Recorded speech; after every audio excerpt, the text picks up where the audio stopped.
Tezkor ob-havo ma'lumotlari. Assalomu alaykum hurmatli tomoshabin. O'zgidromet markazi respublikamiz hududida 12-martdan 15-mart kunlariga bo'lib o'tadigan ob-havo ma'lumotlarini e'lon qildi.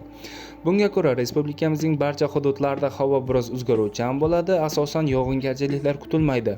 Qoraqalpog'iston Respublikasi, Xorazm viloyatlarida 12-mart kuni tuman tushishi mumkin.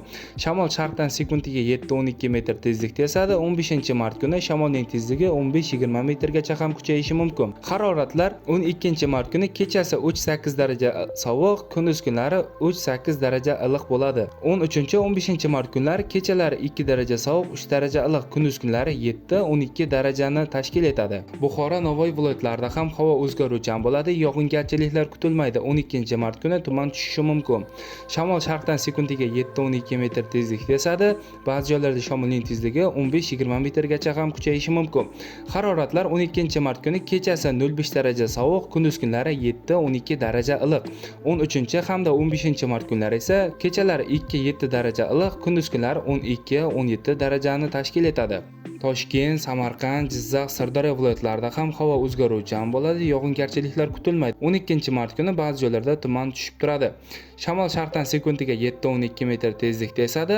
Haroratlar 12-mart kuni kechasi 0,3 daraja sovuq, kunduz kunlari 4-7 daraja iliq. 13-15-mart kunlari esa kechalari 0,5 daraja iliq, kunduz kunlari 12-17 daraja iliq bo'lib turadi. Qashqadaryo hamda Surxondaryo viloyatlarida ham havo o'zgaruvchan bo'ladi. Yog'ingarchiliklar kutilmaydi. Tuman tushib turadi. Shamol sharqdan sekundiga 7-12 metr tezlikda esadi. Haroratlar 12-mart kuni kechasi 3 daraja sovuq, 2 daraja iliq, kunduz kunlari 8-13 daraja iliq bo'ladi. 13 hamda 15-mart kunlari esa kechalari 3-8 daraja iliq, kunduz kunlari 13-18 daraja iliq bo'ladi. Respublikamizning vodiy hududlarida, ya'ni Andijon, Farg'ona, Namangan viloyatlarida ham havo o'zgaruvchan bo'ladi. Asosan yog'ingarchiliklar kutilmaydi.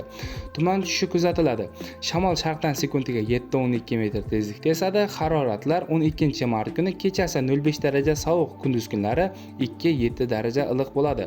13-15-mart kunlari esa kechalari 0,5 daraja iliq bo'ladi, kunduz kunlari 10-15 daraja iliq bo'lib turadi. Sizlarga yetkazmoqchi bo'lgan xabarlarim shulardan iborat edi. E'tiboringizga rahmat, sog' bo'ling, salomat bo'ling.